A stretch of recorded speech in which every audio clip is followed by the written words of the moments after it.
Okay. Hi, Jacques. Well, let's hope the connection holds out. So the idea of the conversation was to try and talk about some of the ideas that, well, we've been discussing already for quite a while, but behind the homestay exhibitions, to give some context to this collaborative project that we've got going on over this year, the research side of it. And so I've got a few questions that I was keen to start with. I don't know if you want to give a brief introduction, or shall we just launch straight into questions?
We can go on. We can go on, great. So my first question was really about why you were motivated in the beginning to run photography workshops with young people. Yeah, it starts with my background. So I'm a photographer, and since I started doing what I do, I'm always inspired by my past or the people around me, the way I'm living. That is what inspires me. So I grew up in very humble community and family that didn't allow me to be more in higher, in higher position. I was raised mostly growing up on the streets, spending most of my childhood in very humble community, mostly on the streets. So when I started doing photography, I wanted to give back. So it started as a learning for change. I wanted to give something to the people around me that they could learn something and they can also in the future change their community. So it started as a learning for change back in 2016 when started sharing my skills with the street kids, from where I also spend my teenagers. So I started teaching them photography for almost 10 months, and we had the exhibition, and from there I felt like, oh, hey, like if I can, introduce these guys to visual storytelling and documenting their life, this is something I could do even more often. So it started from there. I started teaching photography to lower community, to harmonious people, to those who can't even afford to buy a camera. Just using what I have.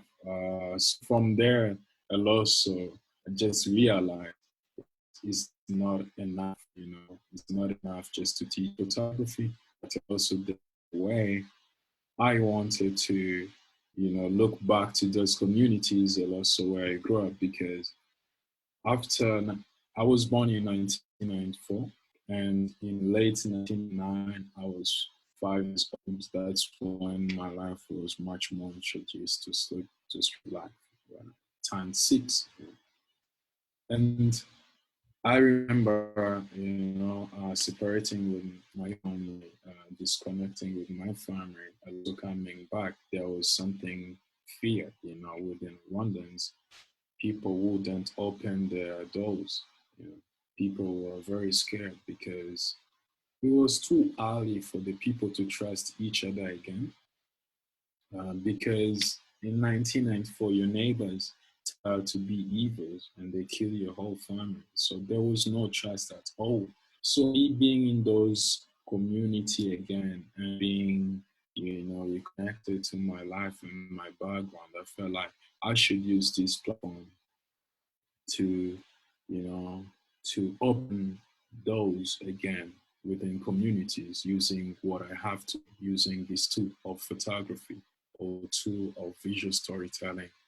That was the birth of, homestay exhibitions. So I was really like, really interested in, opening doors, for, people they can start, using maybe photography to discuss about one issue they have in their community, to discuss about their pain, what they have, so we thought the only way is to use younger generation because they understand much better.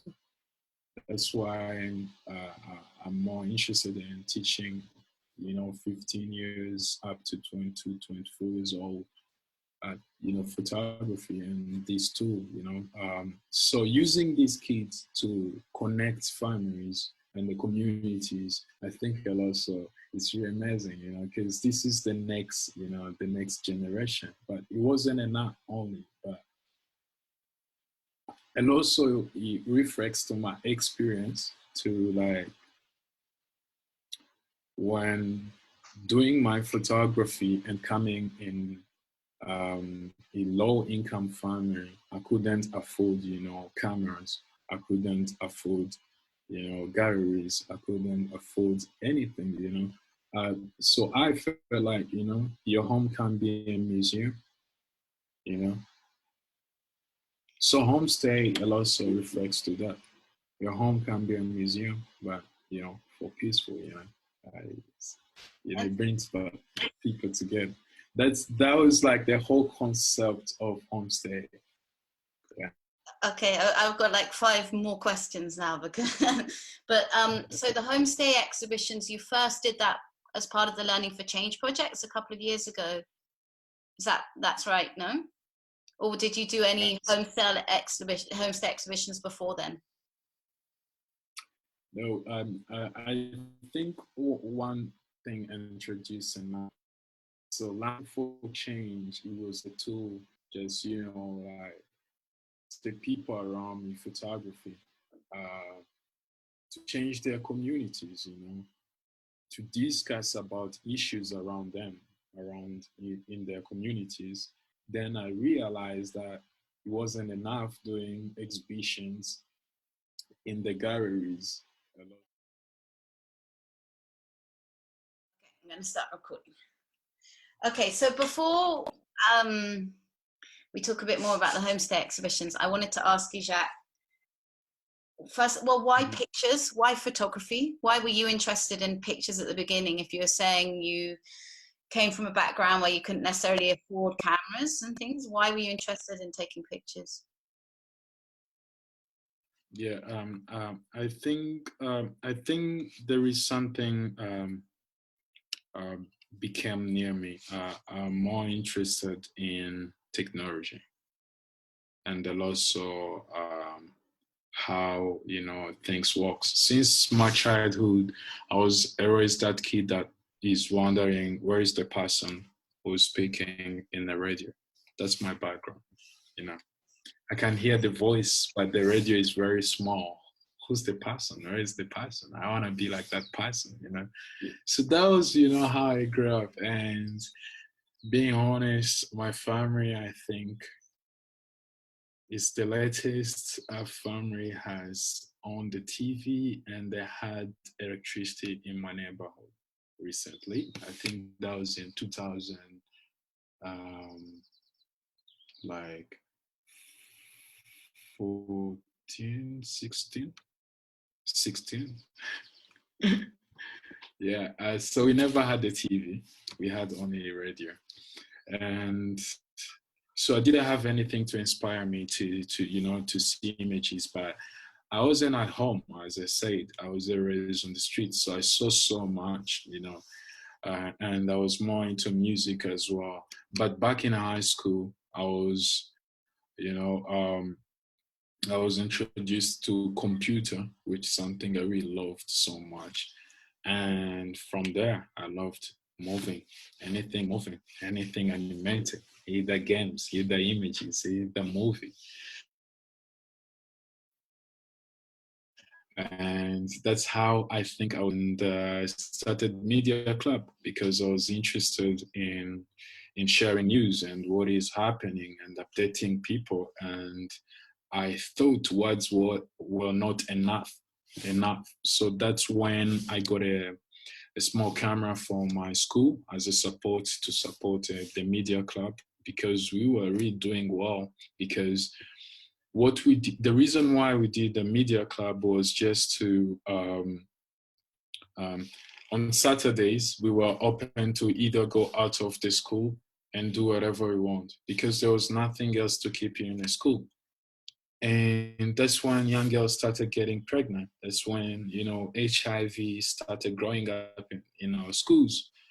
And we thought we could do something that keeps people around, and they'll also update kids and the students what is happening out of the school. So I was introduced to internet and searching news and downloading images and share, and wasn't enough. So when I got the camera, I started also taking photos at the school, sharing the news about, oh, this guy is becoming one of the most basketball player, and this is his life. So that's how it started, and it grew in me. So I grew up with that, and I think photography became, like, to me, photography is the most basic of life, because we speak, and the voice, you will never know who's this person until to tell you. And the video, you can see it, and the video is a moving of images. So before the video, there is an image. So to me, that's the foundation of visual storytelling. So that's why I pick up photography. That's why I pick up photography, and also why I used photography as a medium or as a tool within homestay exhibitions or learning for change, was because, like, we don't trust until Africans don't trust until we see. Hello? I think, hello? Did you catch me? I got that. You're saying that Africans can't trust until they see. Would you say that there's something particularly cultural, or do you think it's a human quality that we don't trust things until we see them? It's cutting. I can't hear you. Can you hear me better now, Jacques? That's the proverb. That's the term we use in my, how I grew up in my cycle life. So I'm not sure if the rest of the people are using, but I speak on myself. That's how I see it. We don't trust words until we see. If you tell me something, I'm like, yeah, I will not trust it, but let me wait until I see it. So what are you gonna see? And to me, so I thought then, if we talk about peace, or if we use photography, visual, to talk about issues around us, I think people will trust it more than just sitting down and talk about it. Yeah. So I thought photography will be the most trustable and the most best way to have these homestay exhibitions, which also can be like later grow more into music or the rest of any, you know. Mm. It's interesting because you're talking about how people don't trust just the words alone, and they need to see something to trust it. But then also the way you're using the images is not, it's not just about, it's the conversation and the dialogue that people have around the images. So the words that happen because of the images that build trust, not just the image on its own. Yeah, yeah.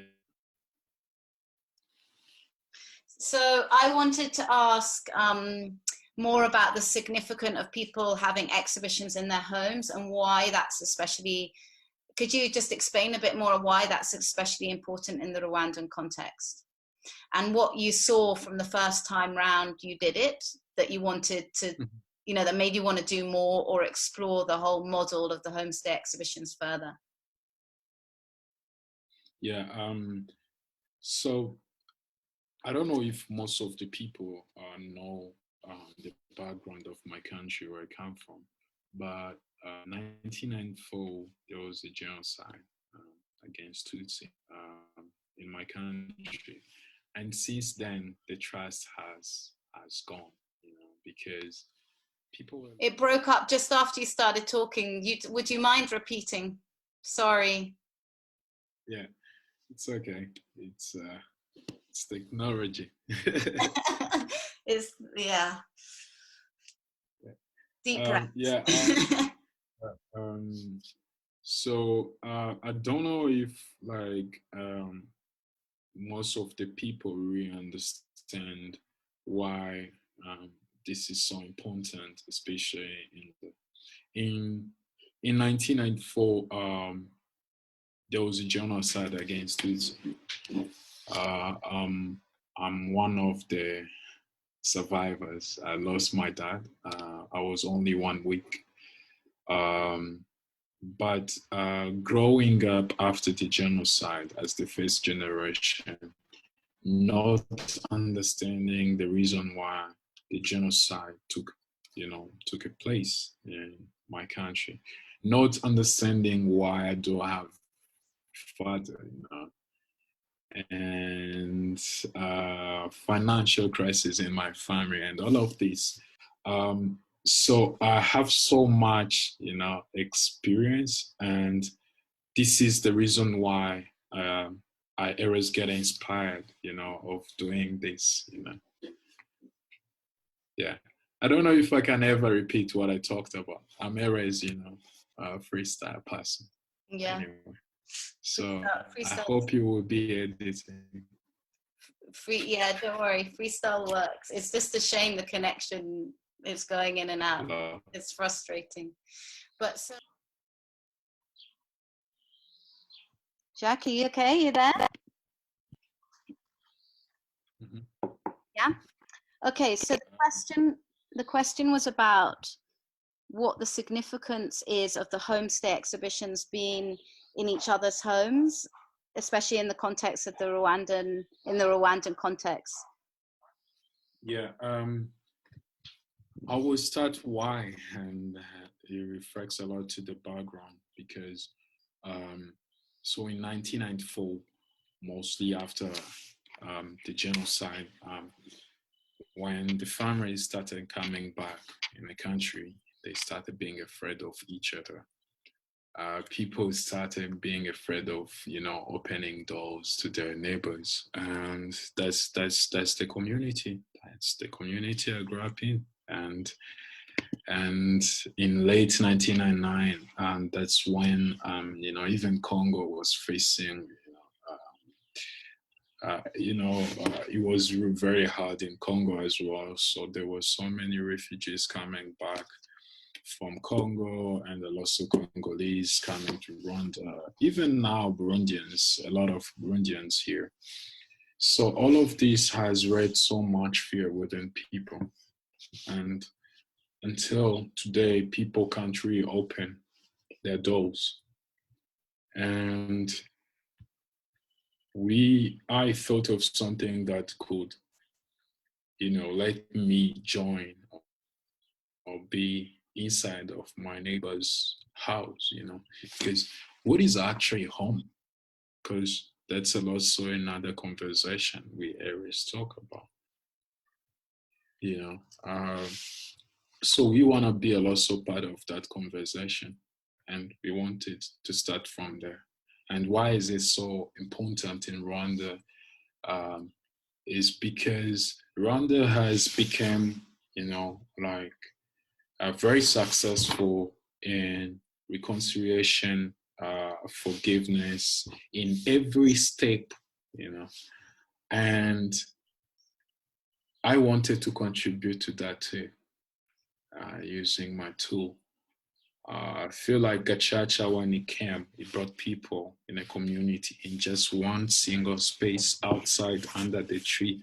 We were so young, we were not allowed to go, but you could see. And this time, just this kid in a community is bringing the whole community in one, roof, one room.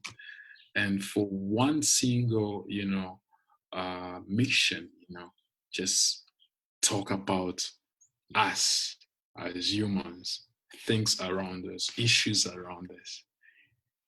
And I think from there, it's a process, it's a progress of letting that fear go away, and sometimes if you are inside your neighbor's house and you've never been there, maybe there is an image there, you never thought that person could really, be that, person you're saying, oh my God, do they have this in their house as well?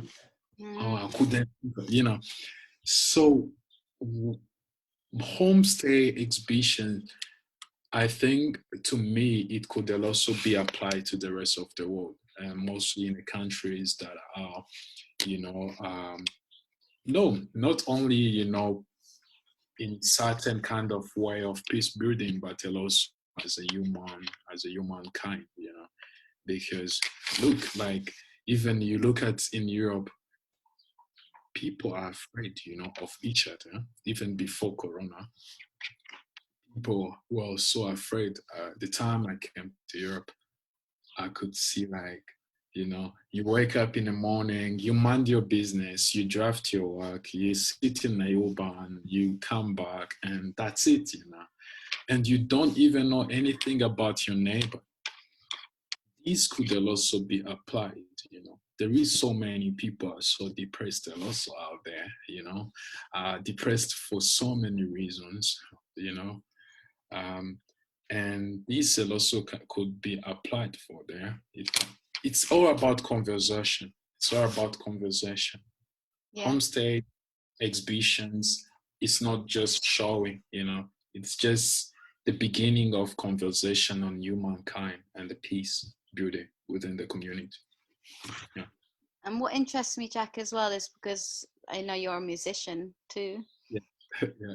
In this context, with this particular, I know that this is built around the idea of an exhibition and that's images and everything, but do you think you could do the same thing with music, or how is it different?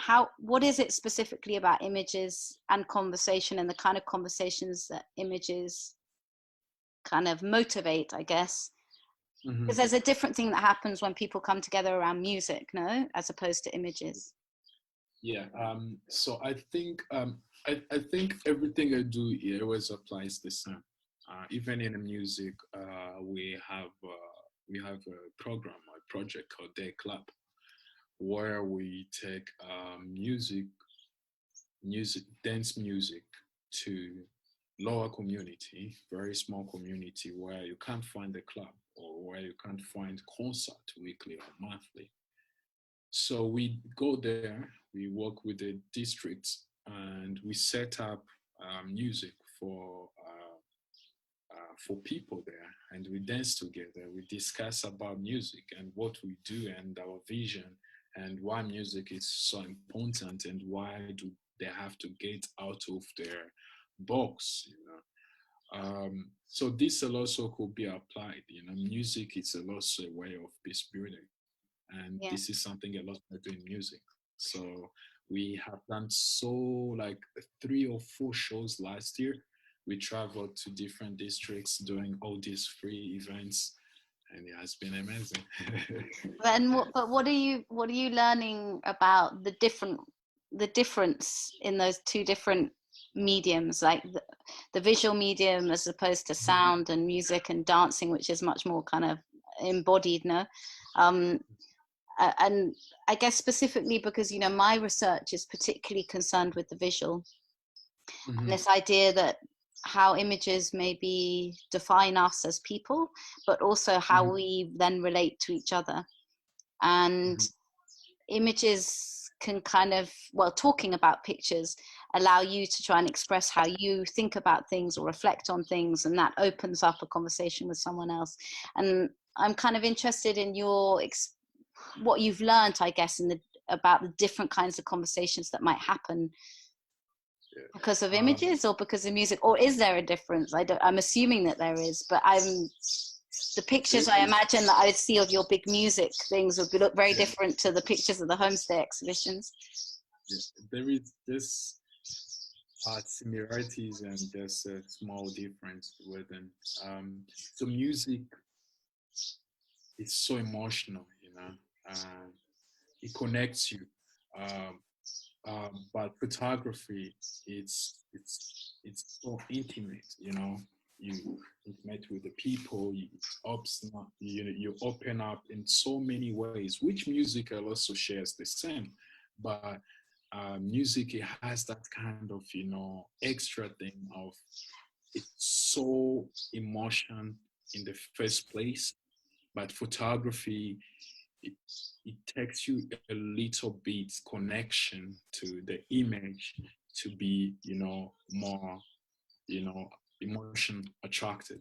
So when it comes to conversation, I think what I found, it's the difference was with the music you perform is so much happiness, everyone is so excited, it's so overwhelming for very short time of that happiness. But then what happens when you leave, you know? So photography stays forever, you know? As in the images stay forever. Yeah, it stays forever, you know? In your head, it's stuck there. Oh, remember that child? Oh, you remember that old guy? You remember that oldies gold project? You know, it stays there. It stays there. Even music is the same, but you keep the memories of what is happening, you know? So that's my experience of working within these uh, communities within photography and within music. Photography, especially when we have like these exhibitions, like every single image, like there is 100 questions people have. Every single topic, there is 100 questions people have. Yeah. But on the music, there is, you know, so much emotion, you know. It's so less questions, just emotion. but less questions. You're saying with the music. Yeah. So music, it was just much more like, oh yeah, I'm a singer and this is what I do, and boom, you know, it goes there.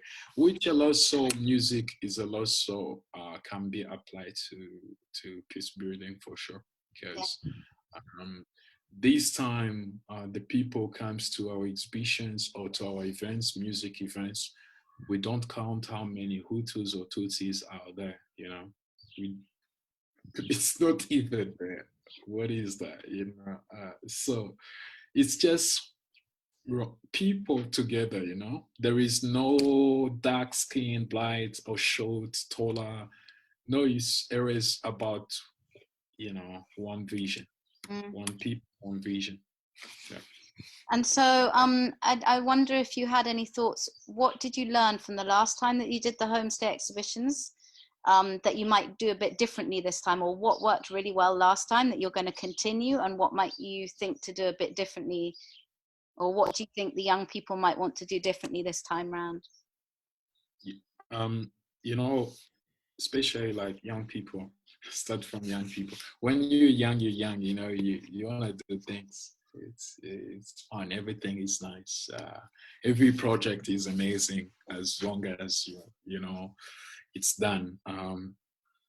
But to us, or to me, there is so much to do.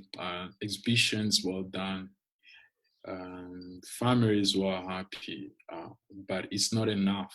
I think we have so much to put in.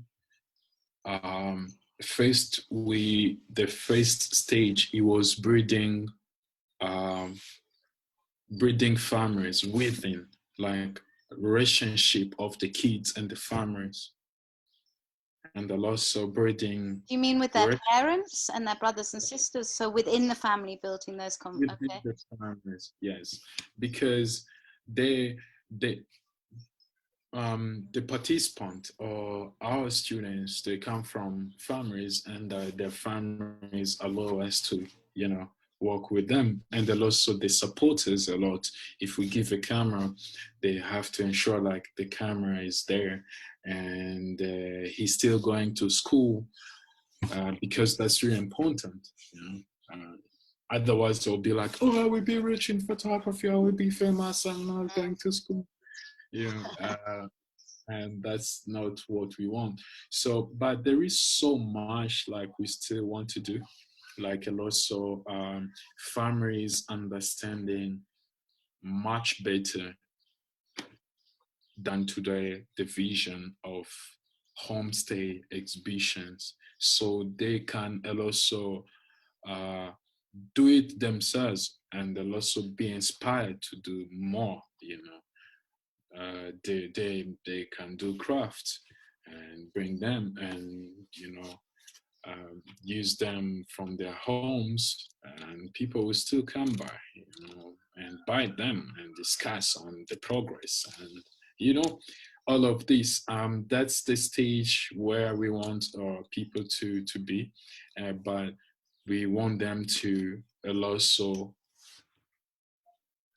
help us to make their home as a as a space where peace can be built and where memories can last longer.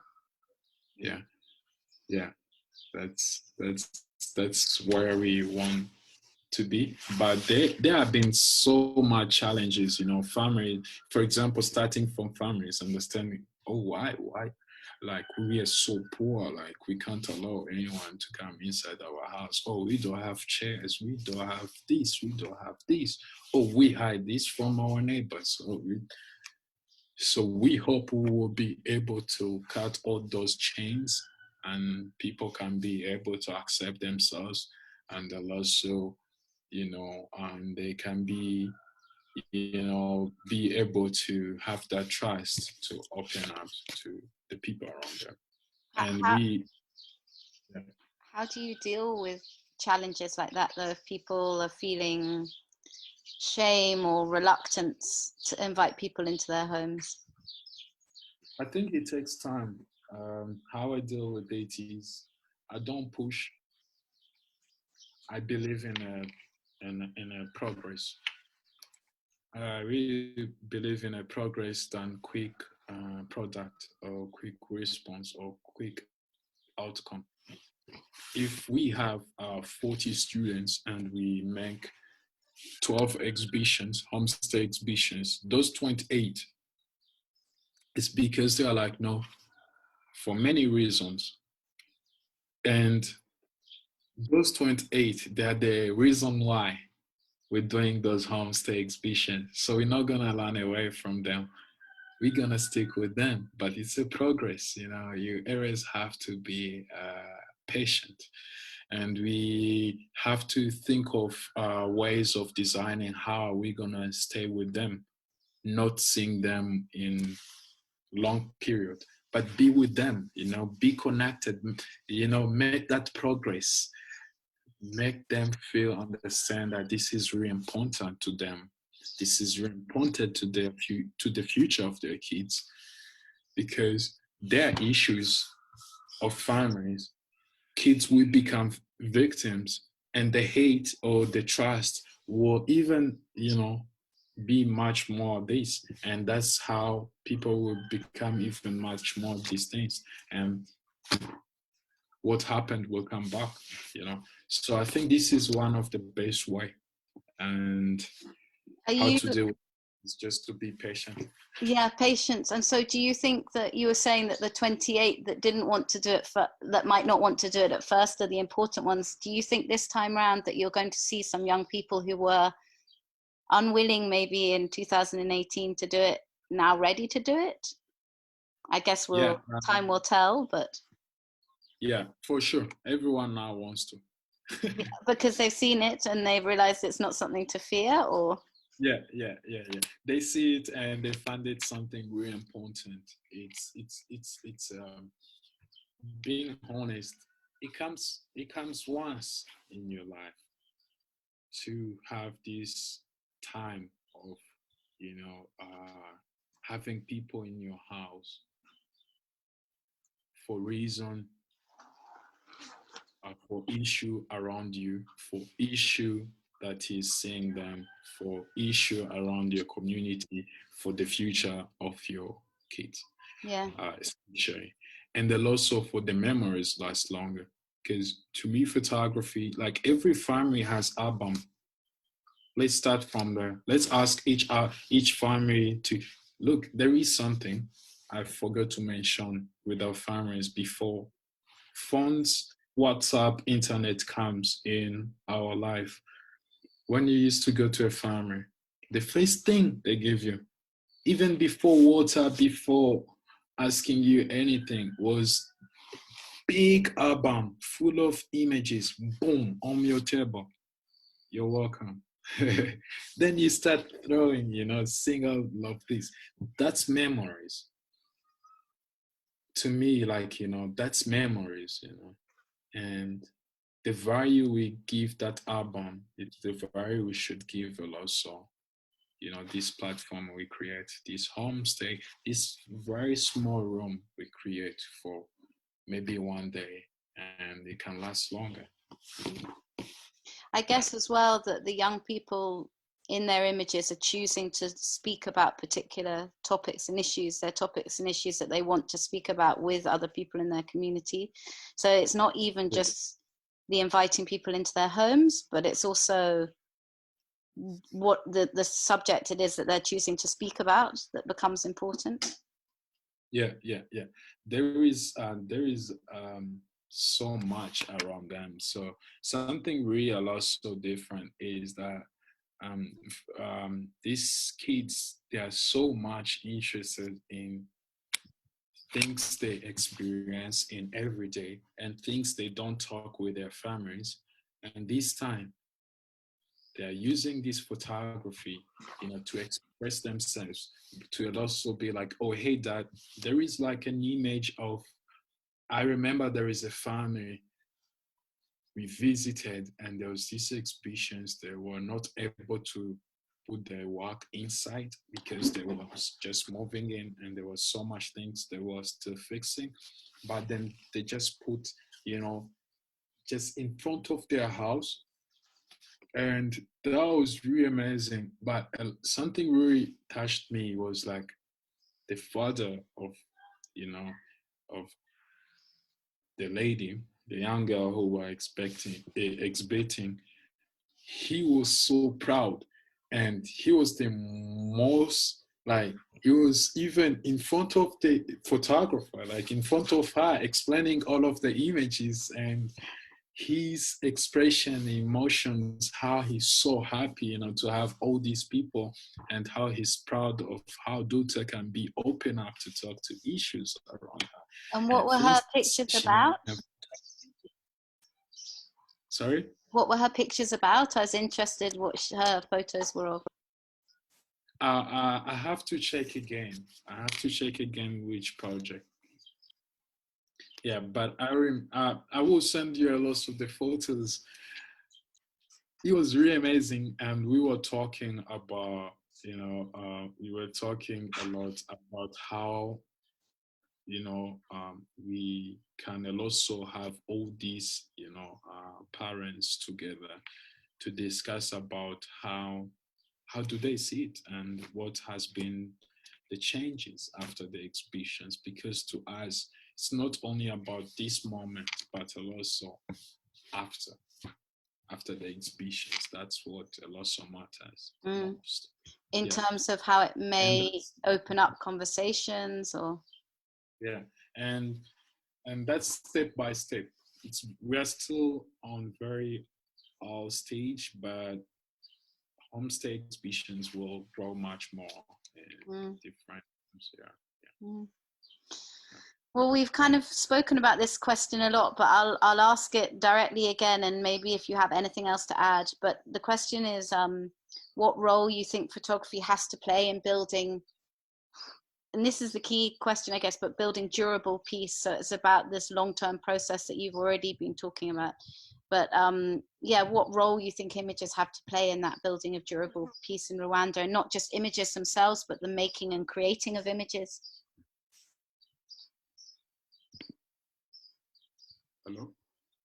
Can you hear me okay? I lost you for like...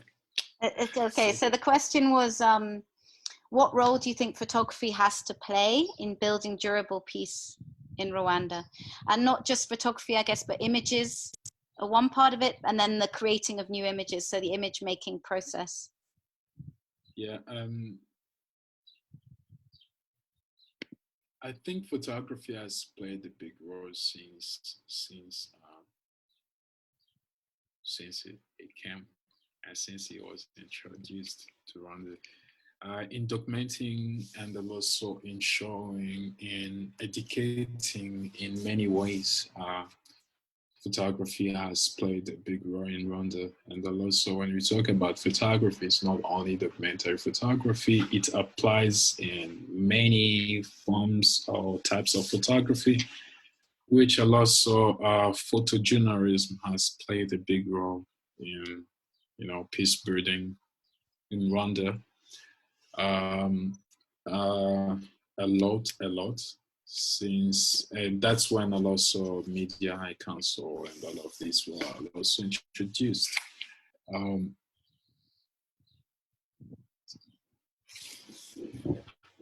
Photographers, I would say, like, photography in Rwanda, it wasn't owned by Rwandans in the past. The images, even the time of Gacaca, there were not so many photographers. It's now very hard to find these images.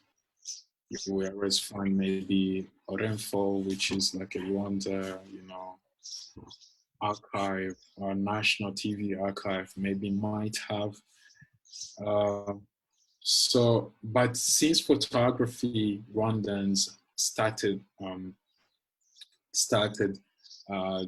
using photography, they just came immediately into, changing of representations, which is much more on peace building,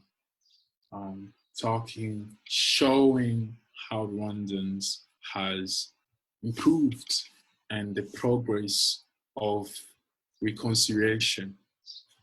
That's what the focus of the lenses mostly focused on. And then also the country's progress, how it's progress, the daily life and how Rwandans are today. So photography has played a big role, which will also, like, I'll mention like a few projects like I have, like worked on, for example, like the one 1994, I'm a Survivor, which was also reflecting to how the young generation today is living and how, they connect themselves to those they lost and how they could, share the message with the rest of the world, how they feel about it.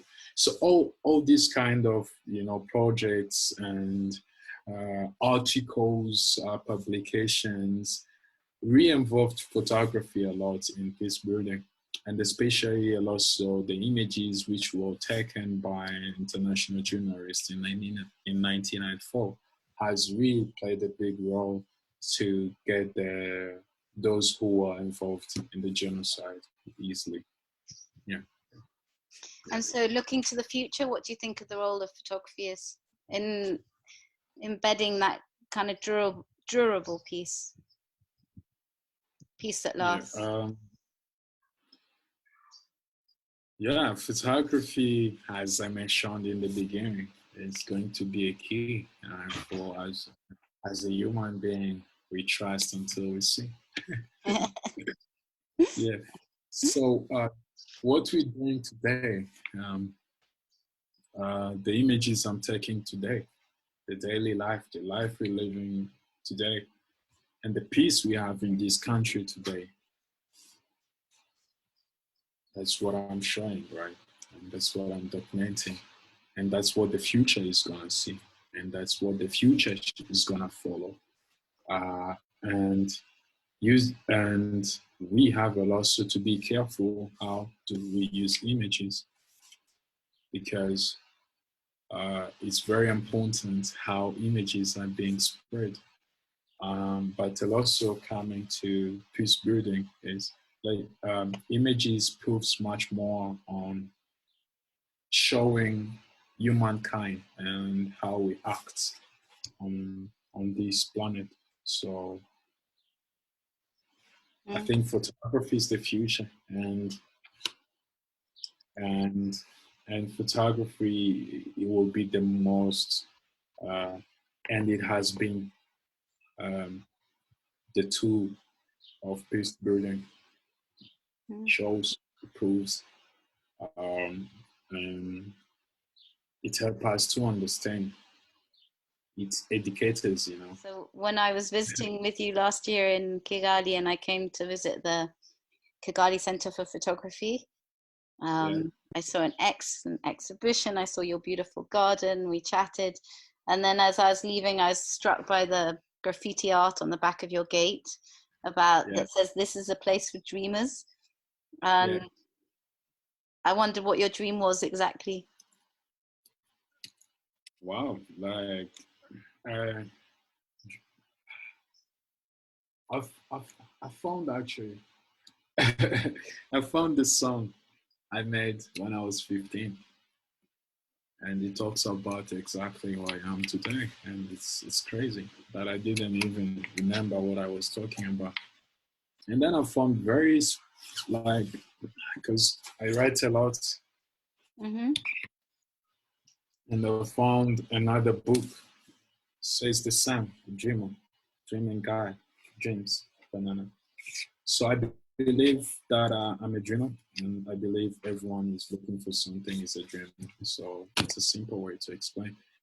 Since where I came and until today, I believe in dreaming and getting your dreams come true. So that's why I said I believe in a process I believe in a process than than the product or anything comes out of it. Process is the most important, and to me, process are dreams. That's why, like my friend told me, hey Jack, like you crazy because you don't see risk, and that's true. I don't see any risk. I see risk as an opportunity. To me, what I see as an opportunity, the rest they see it as a risk. That's why I'm a dreamer. And that's what I mostly push and put a lot into the photographers I work with, or the people in my cycle, the people comes around me. Everything is possible, but nothing is possible alone. Yeah. That's why I always go back. That's why I believe in the communities, because communities is it's being together. That means unique. That means power. I guess the interesting idea about a dream is it's and connecting it to the idea of process. I've never thought about it like that, but it makes so much sense because, of course, a dream is something that's not yet realized. It's something you have to work towards, no? So, which is all about, as you say, the process. That I guess if you think the end dream is the end product, that's less interesting, the actual dream. But the process of building, you know, working towards the dream is where it's at. Say like I'm on my way to one my dreams well, for sure. I always feel like I'm on my way, but I'm there. I'm where I wanted to be, but it's not good enough. And actually, you know, I've got in my notes here, Jacques, you keep on saying the phrase "it's not enough." It's not enough, but you were saying about it in relation to pictures as well. And I was always one, you know, when you were saying photography sometimes isn't enough, and but you've been saying the same phrase but in all different contexts, so it's interesting. It must be something that defines you. Yeah. Nothing. Yeah, you shouldn't be on a level where you feel like, oh, this is enough. Yeah. Well, we covered loads of stuff. I don't know if there's things that you still want to cover or talk about, or we can save it for another time, or you tell me. We can save it for another time for sure. Yeah. We've talked a lot. You've it's been fantastic. Thanks, Jacques. Yeah. It was very great.